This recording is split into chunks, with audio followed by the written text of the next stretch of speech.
can't really take all of that, you know, especially, and also I think it's not easy to be, you know, where we are. There's so much work pressure and there's so many expectations, and you know, I mean, I don't know about others, but I started very young, and like I told you in my interview that I am very I'm sensitive and I take criticism very seriously. Like, I wouldn't really believe that people can do it for fun also. Like, for me it's like a proper feedback. Okay, so you really said that I look like a bitch.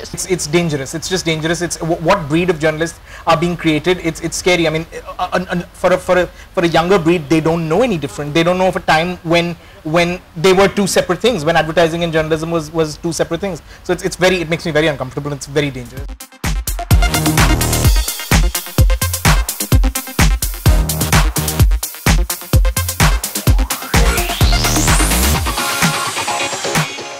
I think that as much if the actors are to blame that they don't speak candidly and freely, I think that we have to take responsibility for it. I think that we tend not to create engaging conversations. I think that the media tends to just ask similar questions. We're not again, I think it's funny, it's both parties equally responsible. You know, when you talk about films, they don't want to talk, a lot of actors don't want to talk about too much about films because they probably don't, a lot of them don't know very much about the films that they've made.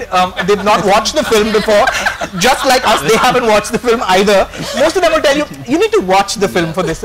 But then you're left to ask questions about your life, and invariably that will involve questions about one's personal life and romance, which they don't want to talk about either. So you're really kind of stuck in a situation where they don't really want to talk at all. Today, an average viewer of anything decent gets around 1 million viewership. So I think like what happened with television, like once the stars and once the filmmakers and the powers that be realized that okay, this medium which is television serves 10 million people, 20 million people, so let's be on that screen and let's promote ourselves or the movies or our work.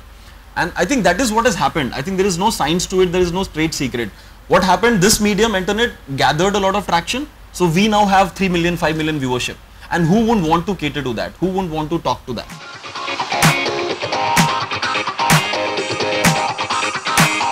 Because I think that's one of the trickier and leveling part of digital medium is that there is only so much of buying that can happen.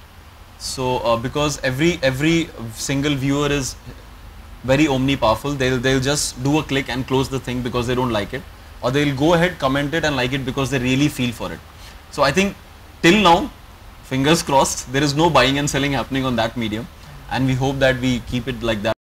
And yeah, but you can manipulate perception of people because everyone is not, you know, sort of molded to think that way. What they watch on TV or they read, they tend to make their opinions based on that because they believe it. Yeah, because, you know, and why I stopped reading paper, which is very harmful, and watching TV is because they don't tell you news, they tell you perception, what you should be thinking about this news, you know.